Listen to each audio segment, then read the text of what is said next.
and Christmas, ano bang tawag doon? Mga decorations nila sa kani-kanilang mga munisipyo. Ayan.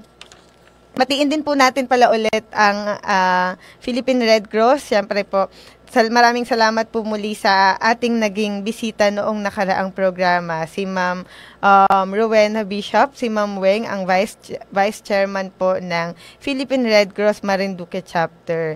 Noong nakaraang linggo po, medyo nagkaroon tayo ng makabuluhang usapan at kwentuhan. Kasama din po si Miss Cristel. Dahil muli po, ang buwan ng Disyembre ay buwan ng National Volunteers Month. Ito po ay idineklara sa bisa ng isang presidential decree. So, ang buong buwan po ay pagdiriwang ng National Volunteers Month. At gaya nga po ng medyo napag-usapan namin nitong mga nakaraang programa, ang pinakang naaalala po talaga namin kapag sinabing volunteer dito sa atin sa Pilipinas ay yung ating kultura ng bayanihan.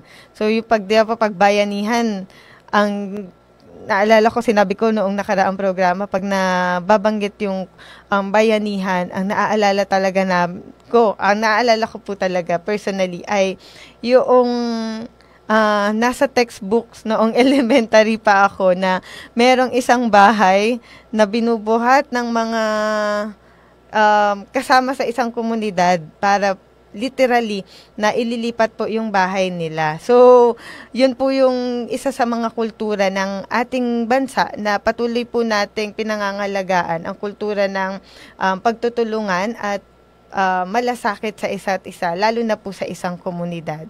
So, medyo napag-usapan din po natin doon na marami din pong mga iba't ibang organisasyon kung saan ang ating mga kababayan ay pwedeng makilahok at makisangkot upang ma-build din po itong puso nila sa pagiging isang volunteer. Kasi gaya nga po ulit ng aming mga napagkwentuhan, marami po kasing pwedeng ma-develop na skills kapag nagiging miyembro or nakikilahok tayo sa iba't ibang organisasyon. Yung ating mga social skills, leadership skills, at pati na rin po yung mga personal mga talent na hindi natin akalain na meron tayo, pero sa tulong ng mga organizations na sinasalihan natin ay nade-develop at nade-discover po natin yung mga talent na meron tayo. So, dito po sa ating lalawigan, marami pong mga organizations para sa mga kabataan,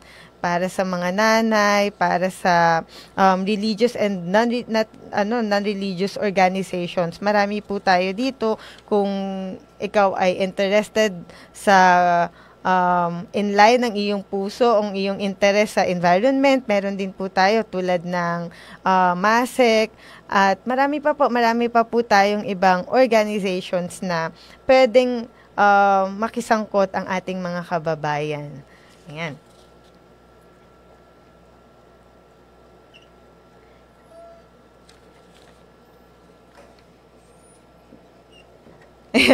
Medyo nagsisanyasan po kami kasi ito, darating na po, nandito na rin po ang ating Vice Governor, dahil sabi ko nga po sa inyo kanina, medyo marami-rami pong utang na kwento at mga learnings din ang ating Vice Governor nitong mga nakaraang linggong activities na wala siya, dahil medyo matagal po. Kailan po natin siya huling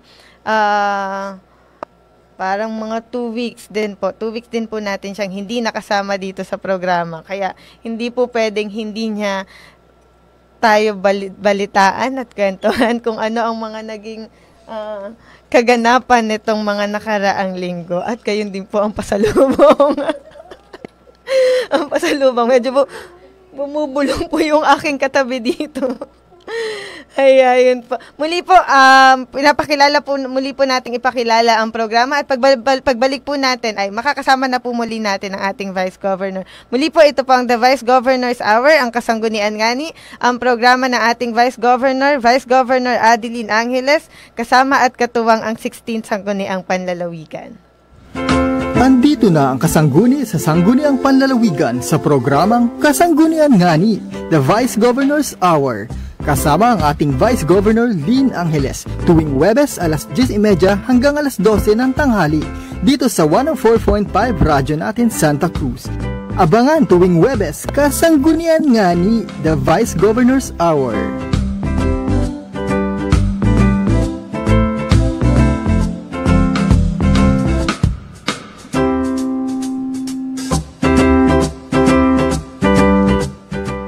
Good morning. Good morning po sa lahat ng ating mga kababayan.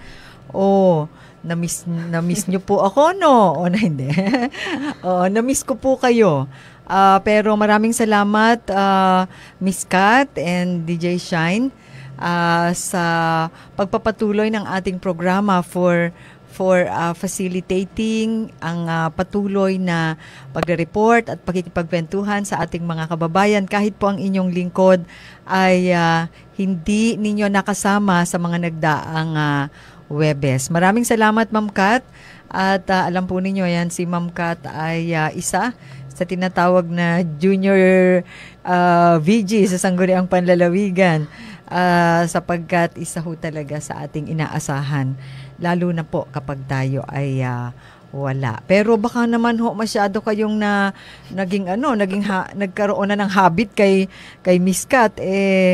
Naririto na po ang inyong Vice Governor Lynn Angeles at kagaya ng kanyang binabanggit kanina, mukhang marami po nating pagkukwentuhan. Pero kumusta po kayo?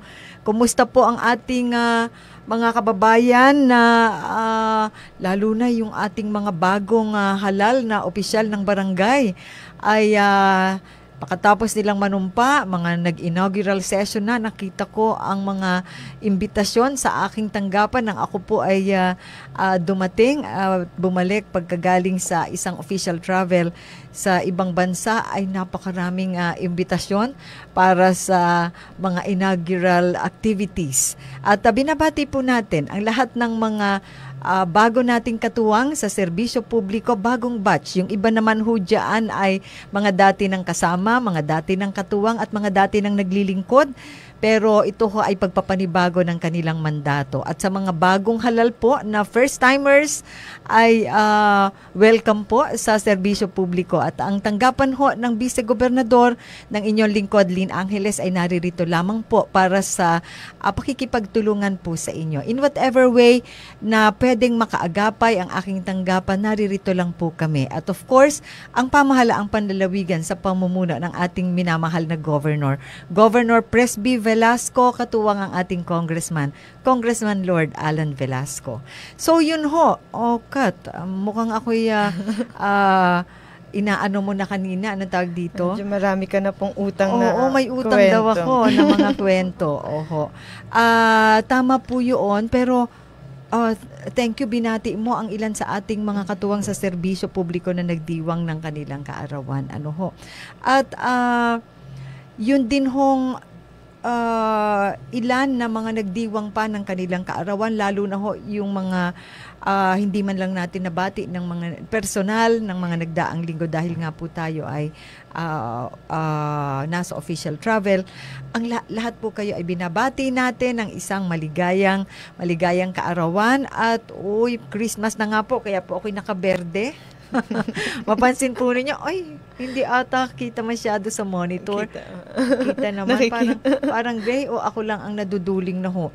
Medyo naduduling na ho ako kasi pagbalik ko galing sa official travel, ay napakarami yung trabaho at napakaraming activities. Ako nga ho ay parang nangangalumata pa ngayon dahil kahit ho medyo gabi na ay medyo marami pa ring activities. Pero yan ho ang esensya ng lalo na ngayon, malapit na ang Pasko, maraming Christmas parties at yung mga pagpapailaw, kahapon ay nagpailaw ng Christmas ng mga palamuti diyan sa bayan ng Torrijos, paumanhin ho, talagang hindi na kinaya ng powers dahil nagkaroon din ng ilang shooting activity. Kita mo, may mga shooting pa kaming nalalaman. May parang pagka-artista. Ito ho ay tungkol naman sa ginagawa namin na midterm report na amin hong ilalahad sa inyo sa mga darating na araw. Gaya ng binanggit ko sa inyo dati, seryoso ho ang inyong vice-gobernador pagdating sa mandate, pagdating sa accountability, at kasalukuyan ho naming ginagawa ngayon at inihahanda ang isang midterm report ng 16th Sangguniang Panlalawigan na atin hong pinamumunuan bilang vice-gobernador. Siyempre, bagaman at medyo lagi itong ginagamit, pero totoo naman ho yun. Kayo ho ang boss namin. Kayo ang nagluklok sa amin dito. Kayo ang nagbigay sa amin ng mandato at karapatan ninyo. Responsibilidad naman namin na mag-report sa inyo kung ano ho ang mga nangyayari at ano ang ating ginagawa sa mandato na inyong ibinigay sa amin. Pero yun, Kat, kagaya nga ho ng nabanggit ni Kat noong November 27 hanggang December 1 officially, ay tayo ay nabigyan ng pagkakataon na bumisita sa Japan, partikular sa Tokyo. Ano po? Ito po ay tungkol sa isang training program on public policy towards localization of the Sustainable Development Goals and Socio-Economic Recovery for local governments. Naku, pasensya po sa ating mga kababayan. Sabihin nyo, naku, Vice Gov, masyado namang highfalutin yung mga Sustainable Development Goals na yan. Alam po ninyo, baka sasabihin ng iba, kala ko ba si Vice Governor, ba't nag-aaral pa yan si Vice Governor? Sapagkat ito ho ay isang training program para talaga sa mga executives, sa mga Vice Governor na gumagawa rin ng mga public policy tungkol dito sa localization ng Sustainable Development Goals. Ano po ba itong mga Sustainable Development Goals na binabanggit natin? Yan ho ay yung mga commitment ng lahat ng bansa na kailangan na kinocommit na isusulong tungkol sa health, tungkol sa education, tungkol sa mga basic services. Ngayon ho ay nag-commit ho isa ang bansang Pilipinas na nagbigay ng commitment para dito at pinag-aaralan at sapagkat nagre-report na actually ang mga bansa kung ano na ang kinahinatnan ng commitments na ito ng mga bansa sa buong daigdig. Na-achieve ba ito? Umaayos ba ang buhay ng mga tao sa kanya-kanyang lugar? Ang mga mamamayan ng Pilipinas, umaayos ba in terms of food? Nabibigay ba ang kanilang pangangailangan sa pagkain, sa tahanan, sa edukasyon? Ang karapatan ba ng mga kababaihan ay nababalanse sa karapatan ng mga kalalakihan? Lahat po ito ay bahagi ng commitment natin bilang rin bahagi tayo ng international community. Alam naman po ninyo, hindi tayo na nag-exist bilang bansa na tayo lang. So, yung pong ating mga plano, yun yung ating mga ginagawa, yun yung mga ginagawa ng gobyerno hanggang sa lokal na pamahalaan kung saan po kami kabilang, ay ang direksyon din ho ay geared towards one direction na yun din ho yung medyo sinusundan ng ating bansa. So, pinag-aralan ho kung gaano na ka-effective ang mga ginagawa ng mga local governments. Naging pagkakataon din ho ito para sa inyong Vice Governor Lynn Angeles para i-assess kung ang aming ginagawa ay okay naman, tumutugma, may direksyon na mararating. Kung hindi man in the short term, ay in the medium term or in the long term, ay ang impact ay mararamdaman po ninyo. Ito ay naging pagkakataon para i-assess ko rin ang aking role bilang vice-gobernador at ang role ng Sangguniang Panlalawigan bilang bahagi ng pamahalaang panlalawigan dito sa Marinduque, kung ang aming ginagawa, ang aming priorities, ang aming plans ay medyo tumutugma din doon sa commitment ng gobyerno ng Pilipinas, ng ating bansa towards the Sustainable Development Goals. At gayon din, medyo binigyan tayo rin ng ilang inputs pagdating sa economic recovery socio-economic recovery sa mga local governments. At marami, alam mo, Kat, marami, at saka Ma'am DJ Shine, iba pa rin kasi talaga yung binabasa mo lang sa libro. At iba pa rin yung nakikita mo personal.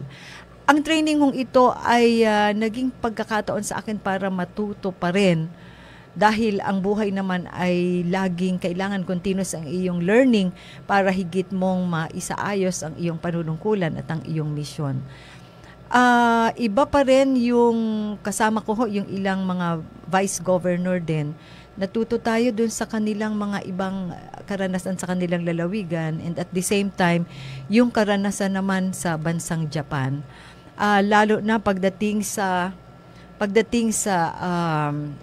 disaster management. Hindi lang ho theories ang atin hong mga natutunan doon, pero tayo ay inilabas nila sa kanilang mga nagkaroon tayo ng mga site visits sa kanilang mga programs and projects pagdating sa kanilang disaster management. Alam po naman ninyo, ang bansang Japan, nakita rin naman natin sa mga napapanood natin sa TV, nabanatan niya ng mga malalakas na tsunami, malalakas ding bagyo, may lindol pa, sapagkat kagaya natin, disaster prone din talaga ang kanilang bansa. Ang pagkakaiba lang siguro talaga ay seryoso talaga sila sa planning. And at the same time, nakita ko rin yung kapag plinano ng pamahalaan ng isang bagay, nakita ko rin ho na talagang dapat sinusuportahan ng mga mamamayan. Example na lang ho, bahagi ng kanilang disaster management. Talagang doon sa Tokyo, ang lahat ng bahay, ang lahat ng building kailangan nakaharap sa isang kalsada na maluwang ang daan. May particular measurement sila. Hindi na pwede sa kanila yung bahay na nasa likod ng bahay na dadaan na parang may iskinita lamang. Hindi po pwede yun. Talagang ginigiba nila, dahil ang reason nila is hindi kaya agad puntahan ng fire truck kapag magkaroon ng sunog, hindi madali magkakaroon ng mga clogging, kapag hindi dire-diretso ang waterways, kapag merong malakas na tubig na dadaloy na magiging cause ng flooding. Kaya dinala nga po kami dun sa isang community na kung tutuusin, ang ayos ng mga bahay, magaganda yung mga bahay. Pero, yun yung isang community, sila mismo, pinapagiba nila yung kanilang bahay. And at the same time, sila naman ay tinutulungan ng gobyerno para makapagpatayo ng isang building. Kasi hindi man pwede kasi 'di ba sabi ko po sa inyo kanina, kailangan ang building nila o ang bahay nila, ang harap ay kalsada. Sila ho ay 6 na bahay doon. May masasakripisyo, kaya ang ginawa is pumayag sila, nagibain ang kanilang bahay para makapag-put up ng isang malaking building na common ang ownership. Iniisip ko, pwede kaya yun sa Marinduque? Naku, galit na ho. Maanuhan nga lang yung tapat na isang dangkal pa lamang ang pwedeng maisakripisyo, ay medyo nagtatampo na o nagagalit na ang ating mga kababayan. Saka parang talagang hindi papayag. Doon ho sa kanilang halimbawa disaster prone area, pag sinabi nilang no build zone, ay talaga kung magkukusa po yung basta ideklara lang yung policy na itong area na ito ay no build zone, hindi walang pwedeng establishmento na ilagay dito, ay hindi po masyado kailangan ng persahan. Magkukusa ho na aalis na po ang mga tao, at the same time ay sila naman ay aalalayan ng gobyerno kung saan naman sila pupunta. Pero wala na ho yung, naalala ko tuloy sa dito sa atin, minsan no build zone na nga, pipilitin pang tambakan. yung creek, daanan ng tubig, kapag medyo hindi napapansin ng munisipyo, tatambakan para malagyan ng ma-extend yung kanilang personal na lupa, at pagkatapos ay lalagyan ng bahay, o tapos magtataka tayo kung bakit malaki ang pagbaha rin. Among other reasons ay syempre yung dapat ay tubig na dadaan doon sa creek, maliit na yung creek, o kaya ay natabunan na yung creek, idadaan yun sa ibang lugar. Kaya binabaha naman yung ibang lugar dahil naghahanap yung tubig ng kanyang dadaanan. Naalala ko tuloy yung ibang mga area na talagang ayaw umalis ng ating mga kababayan sapagkat doon na daw sila magpapakamatay. Doon na sila lumaki. Ay, ang problema nga po ay disaster prone. Talagang papasukin na ng tubig alat halimbawa sapagkat kinain na ng tubig alat yung kanilang lupa, pero paglalaban ng patayan yan, no? At napakahirap po sa implementors, and it also takes political will.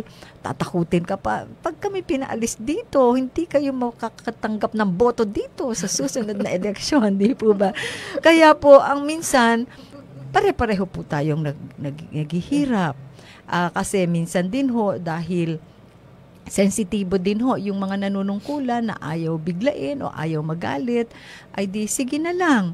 Pero at the same time, ang effect, lahat tayo ay nagsasakripisyo.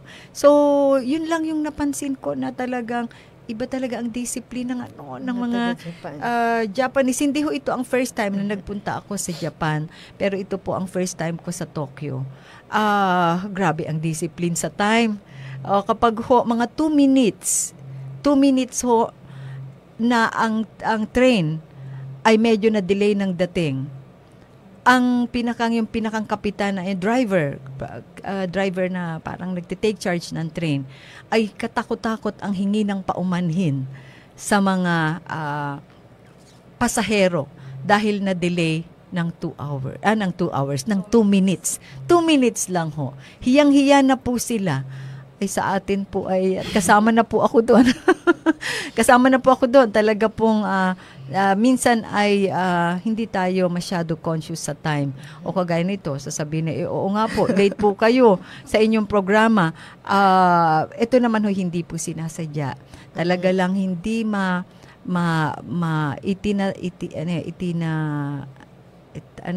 iniano ko na po sa aking sarili. Kaya nga po andyan si Kat to take over once in a while, ay sapagkat kailangan din nating balansehin ang ilan sa ating mga responsibilities na kasabay nitong ating radio program. Na-late nga lang din po daw. Oo, na-late din si Kat. Kasi nasiraan ako. Sasabihin niya, parang alam ko na ang susunod na nasasabihin ng secretariat. Kasi yung gamit na sasakyan ni Kat ay sa secretariat. Parang naririnig ko na ang sasabihin ni Sec James.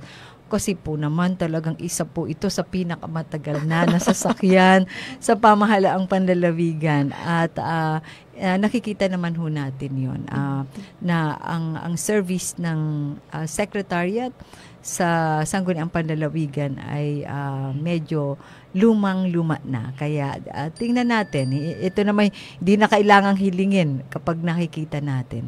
So yun ano ba bang ikukwento ko sa inyo? Yun kasing mga learnings at mga dispositions na ating isasagawa bilang ating natutunan sa training na ito ay isasabihin ko na lang sa inyo sa mga darating na panahon. Kasi ang kailangan po dito ay actions and planning. Ayoko pong i-preempt kung ano po yung aking mga nasa isip. Ang sigurado lang ako at pwede nyo pong asahan ay because of this training ay nire-review ko ang aking personal contribution sa legislative agenda para sa darating na 1.5 taon in the short term, dito po sa termino namin ngayon, ay ma-revisit ko kung alin po ang kailangang diinan pa at kung alin ang kailangang i-revise o baguhin or i-adapt depende sa situation, at ito po ay with the guidance of my learning sa training na ito. Nais kong pasalamatan ho ang ating Senator Mig Zubiri, na siya hong nanguna sa paggawa ng paraan upang mapondohan ang training program na ito. Ito ho ay sa Tokyo, Japan, sa National Graduate Institute for Policy Studies. Isa po sa mga credible institutions, graduate institutions sa bansang Japan. At maraming salamat ho sa pagtitiwala gayon din ng League of Vice Governor of the Philippines na nagpadala sa atin bilang isa sa participant sa nasabing training. And salamat din ho sa Development Academy of the Philippines dahil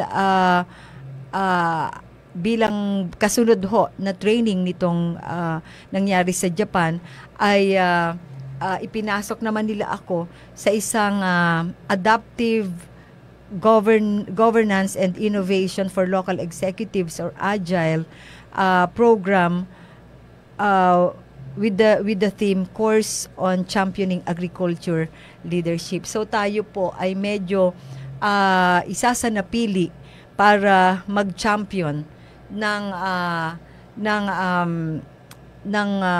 ilang mga initiatives para sa agricultural sector dito sa ating bansa. It's a challenge. It's a great challenge kasi sabi ko nga po ay aaminin ko naman na sa tagal ko sa politika ay hindi ako masyado na-identify sa sektor ng agrikultura. Pero ako ay naniniwala na ang sektor ng agrikultura ay kailangan talaga na i-push pa dito sa ating lalawigan or higit na maagapayan. Kaya ako po ay tuwang-tuwa rin when I got this privilege na mapili bilang isa sa hinuhulma para mag-champion. Pag sinabi hong mag-champion, mag-push ng cause ng agricultural sector dito sa ating lalawigan at dito sa ating bansa. At pinasasalamatan naman natin si Senator Tol Tolentino sapagkat ang kanya hong tanggapan ang siya namang nangunguna dito sa Agile program. At salamat ho sapagkat mukha hong tututukan niya ang ating representasyon sa programang ito. So, really, really thank you, and ang akin lamang dalangin para po naman kasi sa akin, ang lahat ng inaaral namin will be nothing, will be insignificant kung yan ay hindi namin magagamit ng maayos para ayusin ang pamamahala panglalo dito sa ating lalawigan. Kaya ang akin naman nung kinocommit sa inyo ay ang bagay na ito ho ay investment sa inyong lingkod bilang vice-gobernador, at ang akin hong commitment hindi lamang dun sa Development Academy of the Philippines, sa local government academy ng DILG, gayon din dito sa mga senador na ito na nagpupush ng mga training na ito ay hindi po masasayang. Rest assured, lalo na po sa lahat na rin ho ng ating mga kababayan at sambayan ng Pilipino. My commitment is hindi masasayang ang investment na ito sa inyong Vice Governor Lynn Angeles. Rest assured ho na gagamitin ho natin ang lahat ng ating natutunan upang higit pa nating maayos ang aking responsibilidad bilang Vice Governor and Presiding Officer, namumuno sa Sangguniang Panlalawigan at katuwang ng ating Governor Presby sa pamahalaang panlalawigan. Pero ito hong championing the cause of the agriculture sector, actually ito ho'y isang challenge para sa akin, hindi lamang para dito sa ating lalawigan, kundi para sa ating bansa. Dahil isa nga rin po tayo sa napili na kanilang huhulmahin. Kaya po may mga ilang activities pa na tayo ay kanilang isinasama na para sa programa nila. Excited po ako dahil alam naman natin ang karamihan sa mga mahihirap sa ating lalawigan, at hindi lang po sa ating lalawigan kundi sa sa ating bansa, pati na rin sa ibang bansa. Kahit na nga po sa Japan, ang karamihan ng mga mahihirap ay nasa sektor ng agrikultura. Ang ating mga magsasaka, ang ating mga mangingisda, ang ating mga magniniyog, magtatanim ng gulay, ang ating maghihinabasanan. Alam po ninyo maghihinabasanan, paborito ko po yun eh. Kaya hindi ko po pwedeng hindi banggitin. Yun ho, yung mga naghihinabasanan na yan ay paborito ko pa naman ang punaw. Alam po ninyo yung punaw ay ating mga kaibigan dyan sa Suha. Hello po. Dyan kasi maraming punaw at maraming mga shells. Alam ba dito sa Santa Cruz DJ Shine ang hinibasanan? Nanghihibasan. O di, yung nanghihibasan, yun yung nakuhan ng hinibasanan. Basta po yun. Yun yung mga shells na masasarap na yun na nanggagaling sa ating alam po ninyo, alam ko ang buhay din sa tabing dagat. Yun yung hinibasanan na yun ay minsan ho ay pangtawid ng gutom ng pamilya. At kapag wala masyadong pera, yung iba nating mga kapatid dyan sa tabing dagat, pupunta lamang sa Lalao. At pagkatapos, ayan, manghihinibasanan. Ayan, at alam ko po yan kasi ako po ay syempre, hindi man po ako nakakahinibasanan, ay ako po ay nag-aantay sa gilid. Sa mga darating na mga, dyan ho sa Barangay Balanacan, ang akin din hong mga kamag-anak ay nasa sektor ng pangisdaan. Kaya po, ang buhay ng mga mangingisda, kasama na nga po yung mga seashells gatherers, ay naiintindihan at naunawaan ko po. Kaya excited po ako sa panibagong, feeling ko po ay panibagong mission. Di po ba, pag sinabing Lynn Angeles, na-identify nyo ako lagi sa environment. At dire-diretso pa rin po yun. Hindi ko po yan hihintuan sapagkat yan ho ay demand of the times. Pero ito hong aking bagong niyayakap na misyon para sa sektor ng agrikultura ay ako po ay excited. Sapagkat ang nakikita ko po dito ay ang ating mapapaglingkuran ay mga tao na at sektor na doon din ho nanggaling ang ikinabuhay ng aking mga kapamilya. Ang akin hong mga kapamilya, gagaya ng aking binanggit sa inyo, ay maraming mga nasa pangisdaan, mga nasa pagsasaka, ang ikinabuhay, ang negosyo ng aking ama na ipinagpaaral sa akin ay copra trading noong ako'y nag-aaral hanggang sa abogasya. Kaya ako ay pinakain, pinag-aral din ng mga maglulukad. Kaya po, ayan, nagiging emotional po ako. Palagay ko, this is the time. This is the time na gusto kong iparamdam ng mas malapitan ang aking pagmamahal sa pamamagitan ng aking mga advokasya at gagawin para sa sektor na ito. Abangan po ninyo sa mga darating na araw, sa mga darating na buwan. At just to make you aware po na seryoso po ako dito, ay ako po ay nakipag-usap na sa ating kaibigang Bukal at sa aking mga kasamang Bukal. Lalo na po kay Bukal Encabo na ngayon ay chairman ng committee ng agriculture. Ay ako po ay nakipag-usap sa kanila at naglambing. Ang vice governor ho, in the past ay talagang may mga chairmanships ng committees. Pero sa akin hong pagsisimula ng paglilingkod sa inyo bilang vice-gobernador, ang sabi ko ay, ang tututukan ko ay yung facilitation ng galaw ng sangguniang panlalawigan. Paggabay sa aking mga kasama sa iba't ibang committee. So hindi po ako kumuha ng kahit anong committee sapagkat gusto ko na lang na bigyan ng pagkakataon ang aking mga kasamang Bukal na manguna dito. Pero dahil nga po sa panibagong misyon na ito, ako ho'y naglambing sa ating mga kasama na Bukal. Kasama na rin po sa ating kaibigang Bukal Encabo na pagtulungan namin ang committee ng agriculture. Kaya po, yan.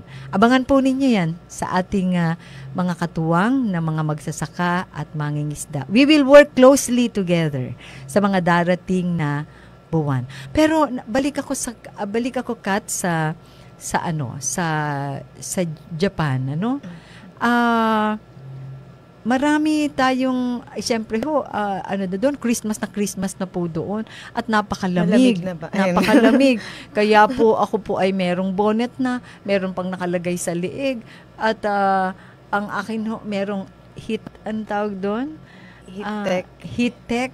Yung damit. Heat-tech, yun po yung damit na mainit sa loob, na pinapatungan ko pa po, basta po sila ay 3 o 4 na piraso ho. Dahil mahina nga po ako sa lamig. Pero ako'y natutuwa. Malungkutin din po kasi ako pag nasa ibang bansa. Talagang ako ay medyo komportable pag andito sa ating bansa. Pero ang nakakatuwa lang ho doon, parang hinahabol ho ako ng Pilipinas. Kasi nung nasa Tokyo ako, syempre, karamihan doon mga Buddhist, mga nag-a-adhere sa Shintoism. So ang mga Katoliko po doon at Christian ay 1% lamang ng populasyon ng Japan. So even in Tokyo, ay di ang hirap po ay gusto kong magsimba. Biro mo, akalain niyo po ba na na meron akong nakitang simbahan ng simbahan ni Saint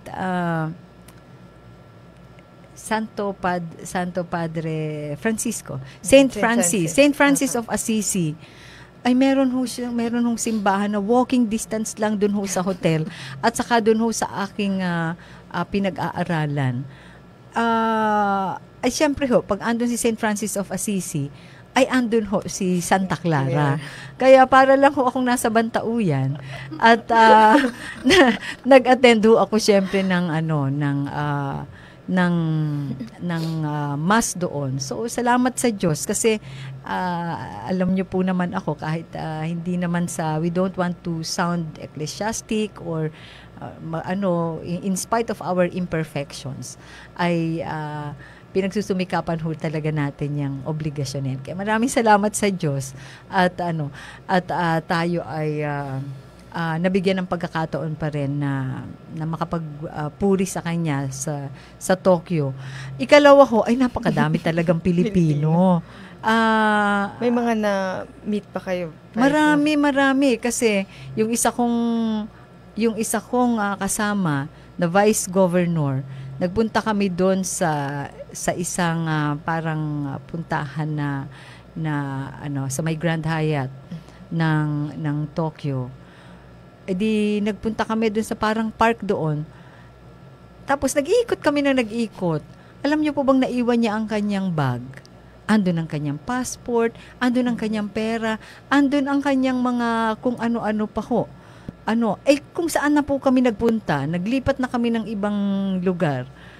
May nakasalubong naman kami na hindi pa namin nalalaman kasi na nawawala yung kanyang bagay.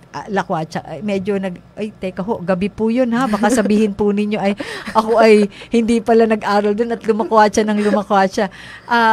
Gabi ho yun, pagkatapos ng aming eskwela. Nung nakasalubong namin, nakilala namin mga Pilipino. Maririnig nyo naman ho na nagsasalita ng Pilipino. Nung nalaman nilang Pilipino kami, sinamahan nila kami doon sa iba pang pwedeng puntaan doon po sa area. So, mga pinasok namin kung ano-ano yung ibang area. Sila po yung iba ho ay house help doon, yung iba ho ay teacher na naroroon. Nung nalaman lang ng bandang huli ng mga vice governor kami, kasi ang akala pala nila, kami rin ay nagtatrabaho sa Japan. At kasi mga medyo nakapantalon lang and saka kung saan nila kami hatakin, di pumupunta kami. So nung nalaman nilang vice governor kami, ayun, hindi na kami masyado inimikan. Pero sila yung kasama namin kung saan kami nila ipinasyal ng konti doon sa vicinity. Noong pauwi na kami at naghahanap kami ng kung saan kami nadadaan, noon lang na-realize nung isang vice governor na kasama namin na nawawala pala ang kanyang bag. After matagal-tagal na nawawala. And inisip na lang namin kung saan posibleng na ilagay. And nasabi ng isa nating kasama na parang naibaba niya doon sa pinakang parang park, sa mga tanim doon sa park. Pagbalik ko namin, di takbo-takbo ho kami. O kita niya, kinukwento ko na po pati ang aming kaingotan doon ng konti. Takbo-takbo po kami. At siyempre po, malaking sakit ng ulo. Kapag nawala ho yung kanyang bag, andun lahat ang passport, medyo yung kanyang bag, medyo, yung bag pa lang ho, medyo, medyo may medyo mamahalin na. Pagdating ho namin doon, andun pa rin ho. Wala hong kumukuha. Kita nyo ho. At yung isa rin ho naman namin kasama pa, ikwento ko na rin ho. Papunta pa lang kami, pagbaba namin ng eroplano, nagpunta siya ng restroom, ay naiwan ang kanyang tablet. Nung una ho ay binalikan, wala ho siyang nakita. Sabi rin ng tao doon, hindi lang nakita.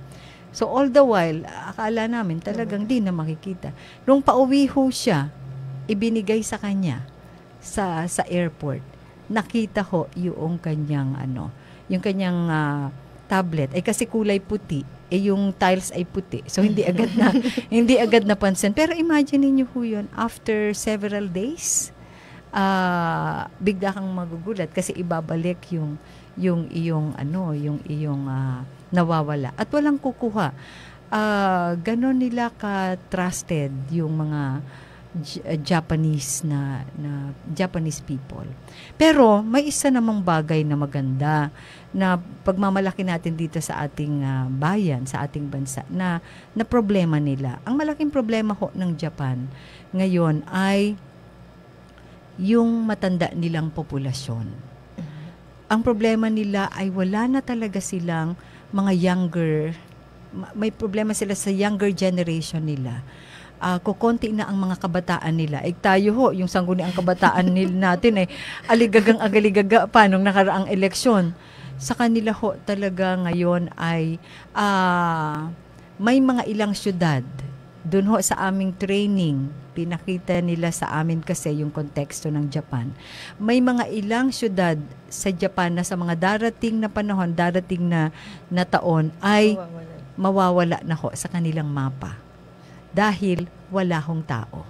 Dahil wala nang magiging tao doon sa lugar na yon. So, mas malaki atang problema yun. Oo, nauubos ang lahi. Ganun ho talaga. Ang mga driver ho din doon ay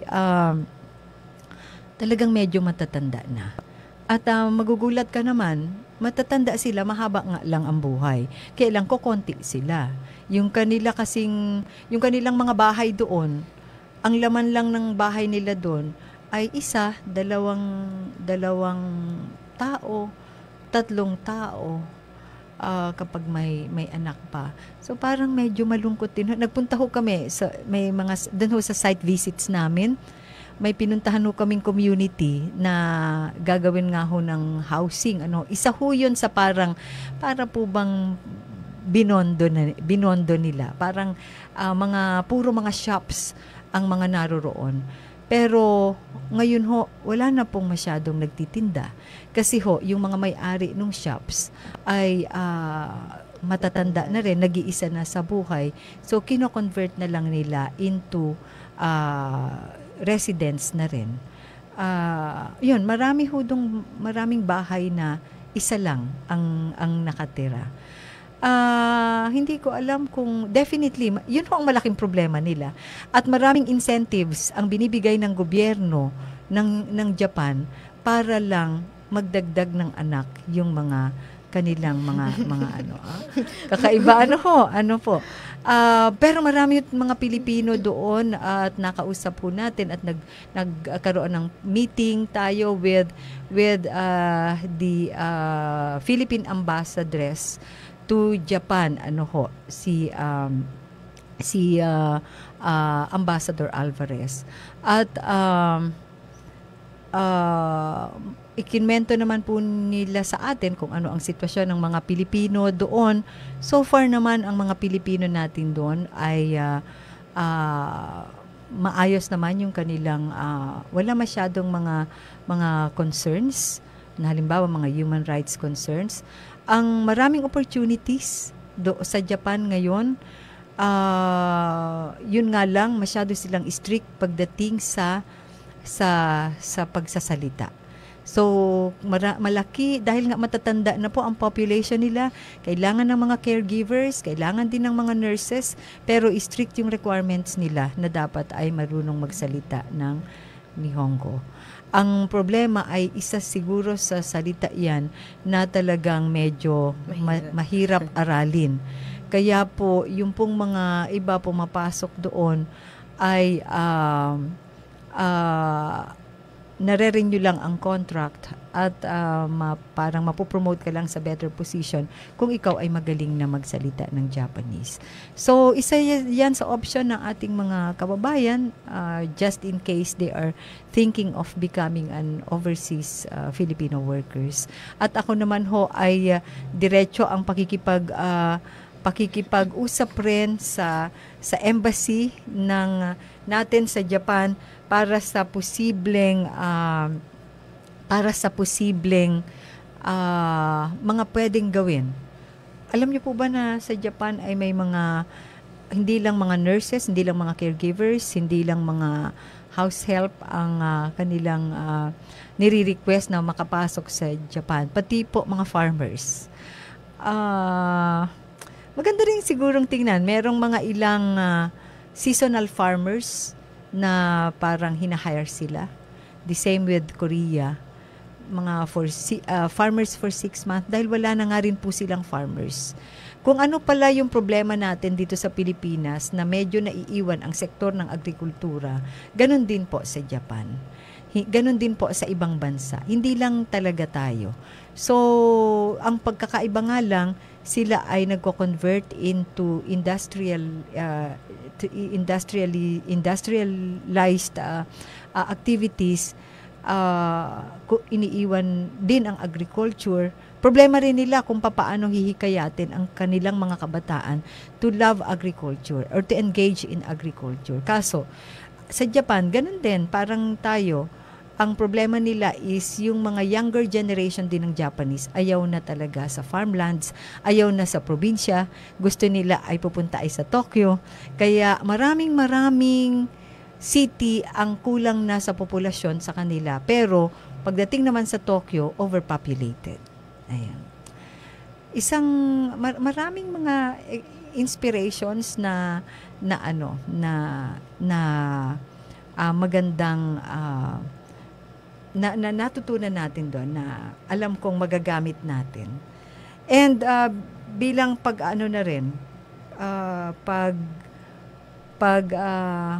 na rin talaga, grabe ang resiliency ng mga Japanese people. And siguro, yun yung sana ma-adapt natin sa mga Pilipino.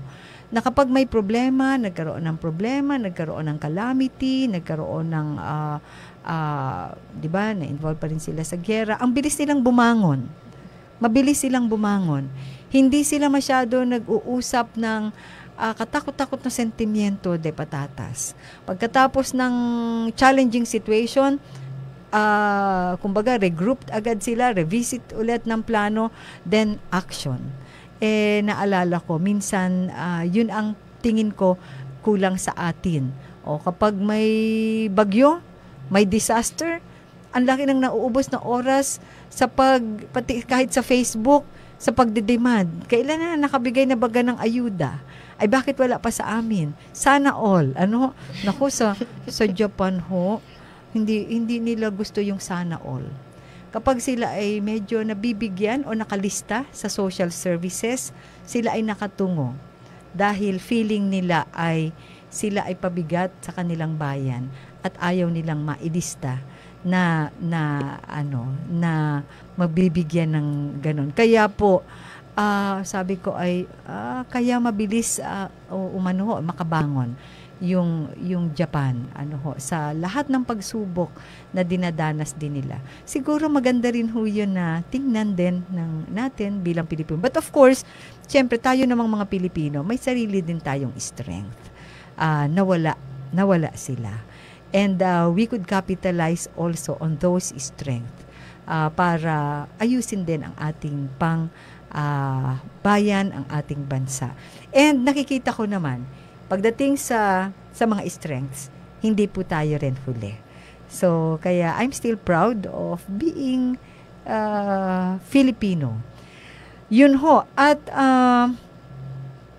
December 8, Piyesta ng Buwak, Immaculada Concepcion. Alam po naman natin ay yan po ang patrona ng Pilipinas, hindi lang ng Marinduque. Kaya holiday na. Kaya po, declared as holiday, Piyesta sa Buwak, ang ating capital town, at maraming naging activities ang bayan ng Buwak, ang diocese ng Buwak, at congratulations sa lahat ng naging instrumento para sa maraming successful activities. Siyempre, ang pamahalaang bayan ng Buwak, led by Mayor Carion, ang ating diocese, led by our Bishop Maralit, at siyempre, ang pamahalaang panlalawigan ay lagi lang rin na andyan at katuwang sa panguna ng ating Governor Presby Velasco.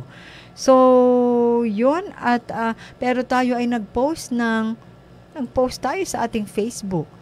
Ang ating nailagay ay picture ni Biglang Awa, hindi ni Immaculada Concepcion.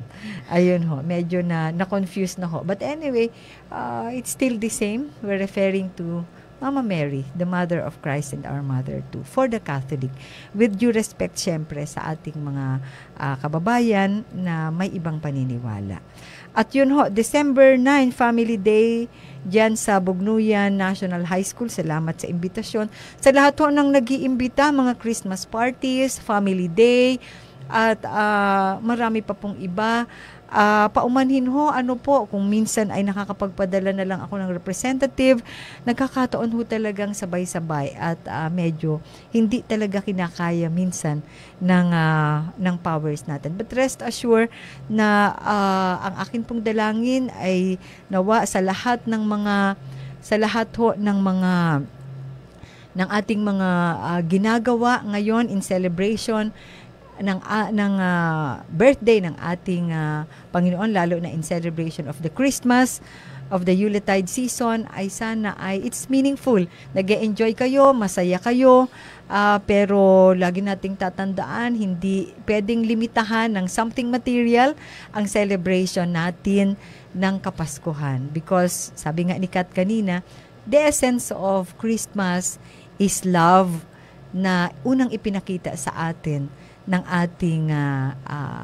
ating Christ sa sabsaban with all his humble environ ng kanyang pagkakapanganak. Nung pinanganak si Jesus, wala star lang, isang star lang. Wala masyadong Christmas lights. Kasi wala pang Christmas light. Pero yun ho, maganda rin hong tingnan, very simple, very humble ang ating Panginoon, whose birthday is what we are celebrating now. So, kaya ko po ito binabanggit kasi sometimes maraming cases of depression ngayon at ang sinasabing isa sa mga causes ng depression is dahil pag pumunta ka sa social media, because of the materialistic way of living na rin ng marami sa atin, natin mismo ay minsan na-demoralize, nagkakaroon ng self-pity yung mga ilan na maaring iba ang sitwasyon. So, lagi nating tatandaan sa ating mga kababayan, ang Christmas is not just about handa. Ang Christmas is not just about how much or gaano kamahal ang ating na-receive o naibigay na regalo or gaano kaganda ang ating mga suot o kasarap ang ating kinakain. That's not the real essence of Christmas. Although mas masarap kung ganun ang sitwasyon. Pero ang pinakamahalaga ay yung esensya ng pagmamahal at esensya ng pag-ibig. Pagmamahal na, may pag-ibig pa. Yung esensya ho ng pagmamahal at pag-ibig sa isa't isa. Yun ho ang pinakamahalaga. And we can show love and caring and malasakit sa ating kapwa nang halos wala masyadong presyo. Kung kulang sa material na bagay, ay hanggat buhay po tayo, marami hong ibang pamamaraan para magpakita ng pagmamahal. Ayan. And nagkaroon din ng courtesy call sa atin ang bagong Regional Director, Director Wong ng Commission on Population and Development ng Mimaropa Region. Nagkaroon sila ng planning workshop para sa transition ng ilang mga trabaho ng komisyon na ide-devolve naman sa local government na. So very challenging ito sa amin sapagkat may mga trabaho sila na i-adapt na or unti-unting itini-turn over sa mga local government units, pero yun ang challenge sa amin, kailangang tanggapin at pagsumikapang magampanan ng maayos. And of course, yung PRRM, I would like to congratulate the Philippine Rural Reconstruction Movement kung saan si Kuya Delphine Natal ang ating presidente at tayo naman ay umuupo rin sa board bilang chairman sa isang successful na panibagong orientation pagdating sa Bayang Walang Basura. Ang Bayang Walang Basura po na proyekto ng Philippine Rural Reconstruction Movement Marinduque Chapter ay in partnership with Coca-Cola Foundation. So, congratulations PRRM at sa lahat ng mga partners natin na nagsusulong ng isang Bayang Walang Basura. Very difficult. Definitely will not be easy, pero that is the challenge for each and every one of us. Dire-diretso pa rin po ang pagbibigay ng assistance to individuals in crisis situation in different forms. Yung iba ay food assistance, yung iba ay medical assistance, yung iba ay educational assistance. Dire-diretso at pagod na pagod ang mga nasa DSWD, PSWD, kasama na rin po kami na nabibigyan ng pagkakataon para mag-assist sa implementation ng programang ito ay dire-diretso at maari marami na sa ating mga kababayan ang pamilya ay nabigyan ng kahit alinman sa assistance na ito na ibinibigay. Pero ang lagi ko binabanggit at ulit-ulitin ko, punong-puno ng ayuda na ipinamimigay sa ating lalawigan. Salamat Congressman Velasco dahil naging instrumento ka po dito. Salamat Governor Presby Velasco at Sangguniang Panlalawigan na naging instrumento tayo dito. Salamat sa Diyos. Pero ang lagi ko pong binabanggit, wag po nating iaasa ang buhay natin sa ayuda. Ito po ay pangtawid lamang. Hari naway makatulong. Pero let's think of something sustainable para sa ating pamilya. Wag iaasa ang ating buhay, ang ating mga pangangailangan sa ayuda. Dahil hindi sa lahat ng pagkakataon ay meron po niyan. Maari sa isang taon, hindi po natin alam kung ang pamahalaang nasyonal o ang pamahalaan ay ipaprioritize pa rin ulit ang mga programang katulad nito. Baka iba naman Baka doon na tayo sa recovery. Ito pong ayuda na ito ay remnants pa ng ating pinagdaan ng challenge sa COVID. Recognizing na nahihirapan pa rin tayo sa transition, sa pag-adapt ng epekto ng COVID. Pero darating ang panahon na kailangan nating ang pagtulong-tulungan ay yung makabangon. Yun economic recovery. At ang economic recovery ay mahalaga ang inyong role. Not as beneficiaries, pero bilang aming katuwang para maisulong ang mabilisang pagbangon ng ating lalawigan mula sa epekto ng pandemyang pinagdaanan natin. So, yun at kahapon ay nagkaroon kami ng special session. Tuwing Friday ang aming session, pero kahapon ay nagkaroon kami ng special session sapagkat may mga ilang incentives na ibibigay ang pamahalaang panlalawigan sa mga katuwang namin na mga empleyado at mga nagtrabaho sa pamahalaang panlalawigan.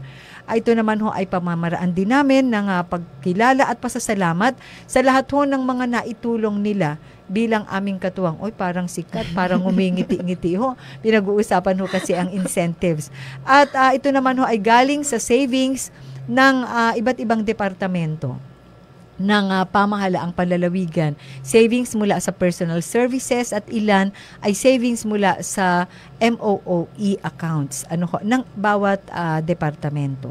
Kaya kahapon ho ay binigyan namin ng inaprubahan namin ang request ng ating governor na makapagbigay ng CNA, ito hong Collective Negotiation Agreement Incentive sa ating mga qualified officials and employees ng provincial government in the amount of 30,000 pesos. That is the maximum ho na pwedeng ibigay na CNA ng LGU. And maximum ho ang ibinibigay ngayon ng provincial government. I believe they deserve it. Everyone in the provincial government deserve it dahil nakita ko rin ho personally ang pagod ng bawat isa sa pagsusulong ng iba't ibang programa na atin hong inimplement dito sa ating lalawigan. Binigyan din natin inaprubahan din natin ang 5,000 pesos na tinatawag ho na PEI or yung Performance Productivity Enhancement Incentive. Ito naman ho ay ayon din sa DBM Circular number 2017-04. So, yon. At meron po hong loyalty award na binibigay rin ho sa mga tuloy-tuloy na nagsilbi sa gobyerno ng around 10 years with 1,000 pesos for every year of service. Yun hong kagaya po namin, ay nako, ako'y matagal na sa provincial capital pero hindi ho tayo qualified dito dahil tayo ho ay hindi dire-diretso ang ating panunungkulan sa provincial government. At meron pa rin ho na 20,000 pesos na para naman sa ilang qualified officials and employees din, para naman dito sa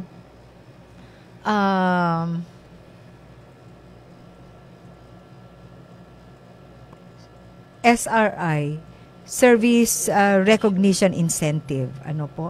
Meron pang isa, gratuity pay naman para naman ho sa mga JO at saka contract of service na mga katuwang namin sa provincial government.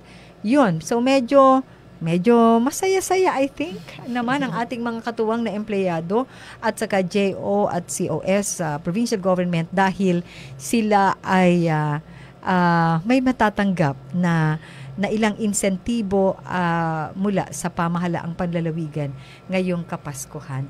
Alam ko po sa mga katuwang natin, mga empleyadong talagang buhos na buhos ang serbisyo ay maaring yun ay maliit pero alam kong nagpapasalamat na rin sila dahil kami naman ho ay nagseserbisyo sa inyo na hindi iniisip ang mga incentives na ito. But of course, iba pa rin yung inspirasyon na maibibigay nito sa ating mga katuwang na empleyado na nare-recognize ang kanilang mga pinagpapaguran. And hopefully, maging inspiration para mas maglingkod pa ng mas maayos sa ating mga kababayan.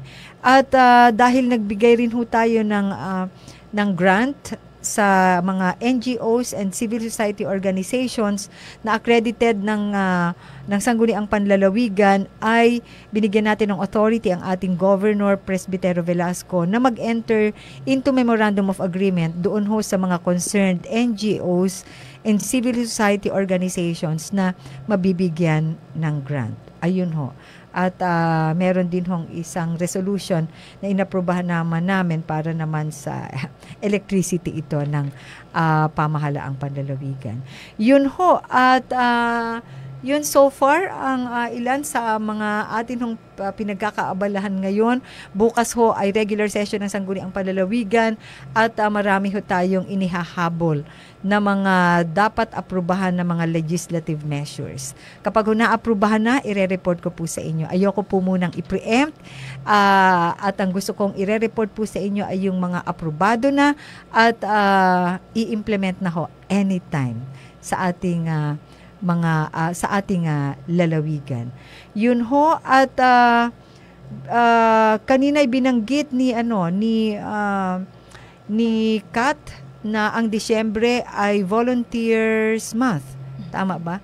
Volunteers Month. At gusto kong samantalahin pa rin personally bagaman at na-recognize na ng ating programa ang ating mga katuwang mula sa voluntary sector ay gusto ko pa rin ng personal na pasalamatan ang lahat ng ating mga katuwang na mga volunteers in many aspects. Pag sinabi hong volunteers, minsan ho ang tawag sa kanila ay voluntary service organizations or VSOs. Minsan ang tawag ay NGOs, non-government organizations, people's organizations, yung iba civil society organizations in general, mga organizations, associations, pati na po yung mga PTA, yan ho ay lahat ay mga voluntary organizations. Mga organizations na nag-ooperate na ang intention ay magsulong ng ikakabuti ng either ng organisasyon, ng sektor o ng common good. Kaya usually wala pong sweldo ang mga nasa voluntary service at yan ho ang gusto kong samantalahin na pagkakataon para i-recognize ho ang ilan sa mga voluntary organizations na akin hong kinabibilangan at katuwang sa atin hong paglilingkod. Alam po ninyo, minsan ako'y nasa gobyerno, pero ang sabi ko ay pag gusto mong maglingkod, hindi sa lahat ng oras ay ang isipin natin ay government positions lamang. May mga ilang mga organizations, kagaya ng mga voluntary organizations na pwede nating maging venue or maging vehicle kung gusto nating ng paglilingkod. At nagbibigay-pugay ako sa Philippine Rural Reconstruction Movement, ang isa sa pinakamatandang NGO sa Pilipinas at sa Asia. Nagpupugay din po ako sa Philippine Red Cross, ang isa sa pinakamatandang voluntary service organization, sa humanitarian organization sa ating bansa at sa ating lalawigan. At kudos sa aking mga kapatid sa Philippine Eagles, lalo na syempre sa aking kinabibilangan na chapter ang Tatlong Hari Morion Maticas Eagles Club. At nariyan din ang Philippine Coast Guard Auxiliary, nagpupugay tayo sa ating mga katuwang mula sa Philippine Coast Guard Auxiliary. At syempre ang Marinduque Council for Environmental Concerns, ang isa sa pinakamalawak at pinakamatagal na local environment organizations dito sa ating lalawigan na very credible at nire-recognize hindi lamang sa ating bansa kundi kahit na rin ho sa ibang bansa. So maraming salamat ho sa lahat at yun hong mga hindi ko nababanggit, yun hong mga ibang organizations na napakarami na ating katuwang at kapartners, mga PTA organizations, mga organizations kagaya ng JCs at mga faith-based organizations kasama na rin ay congratulations at salamat sa pagbibigay ho ninyo ng oras, panahon at ng inyong sarili para sa pagseserbisyo. Katuwang po namin kayo ng pamahalaang panlalawigan sa pagseserbisyo at nawa po ang ating ginagawa ay nakakatulong sa ating komunidad, nakakapagpa-improve din ng ating sarili at higit sa lahat ikinalulugod ng ating may likha. So yun lamang ho at hanggang sa susunod ho. Kat, meron ka bang gustong banggitin? Wala naman na po. Wala naman. Kanina, maraming salamat po sa lahat ng incentives. Bakit? Sigurado ka bang may kasama ka doon? Hindi ko naman po qualified naman ako. So congratulations sa ating mga kasama sa pamahalaang panlalawigan at sa lahat ng mga naglingkod sa iba't ibang level ng pamamahala sa lalawigan, sa mga LGU, sa mga munisipyo, sa mga barangay. Salamat po sa inyo. Sa mga katuwang mula sa National Government Agencies, CSO, maraming salamat sa inyo. Ate, DJ Shine, nako, may magandang kwento sa iyo mamaya, si Kat. At salamat po sa lahat ng mga katuwang natin. Patugtugan tayo ng Merry Christmas. At sa darating ho na mga pagkukwentuhan natin. Okay. Sa darating ho na mga pagkukwentuhan po natin ay kagaya ng aking pangako sa inyo, meron tayong raffle. Di po ba? Meron tayong raffle para po sa ating mga kababayan na masipag na magsama sa atin dito sa ating programa na The Vice Governor's Hour Kasanggunian Ngani ay diretso po ang ating magiging raffle. I-schedule lang po natin at ang inyo pong mga pangalan ay kinukuha na. Inaayos na po nila ang ating magiging raffle sa mga darating na araw. Parang ang lungkot naman yan. Parang iniwan yata ito ng Merry Christmas sa inyo. Mabigay yata. Merry Christmas po sa inyo. Hintayin ko po yung inyo pong aginaldo sa amin. Hindi, ang pinakang aginaldo ho na hihilingin namin sa inyo ay ang patuloy nyo po kaming isama sa inyong panalangin. At tulungan nyo po at agapayan ang mga nanunungkulan sa inyo, kasama na po ang inyong Vice Gobernador Lynn Angeles para tayo'y makapagsilbi rin ng maayos. Maraming salamat sa lahat ng ating mga tagapakinig. Thank you, mahal ko po kayo at hanggang sa susunod na linggo ay sa susunod na Webes, linggo ay samahan po ninyo akong muli dito sa ating programa. Muli po, ito pa rin ang inyong Vice Gobernador dito sa lalawigan ng Marinduque. Bumabati sa inyo ng isang advance Merry Christmas. Sama-sama lahat, mayaman man o mahirap, ipagdiwang sa ating puso, pag-ibig sa araw ng Pasko. Merry Christmas sa inyo.